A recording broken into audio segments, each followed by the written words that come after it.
कैसी शाम सी तेरे नाम सी जो पढ़िया ना मैं की पैगाम सी मैं हैरान सी नादान सी किस गलों मेरी जान परेशान सी तेनों हसदे वेख के बार बार तेनों पुछी ना मैं कदे तेरे दिल दी सार तेरा इंतजार मेरी समझों बाहर किदा कटे ने तू दिन में तू हार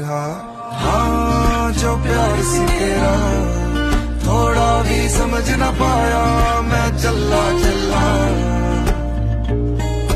हाँ दिल पछतावे तेरे बिन हुण रह ना पावे कल्ला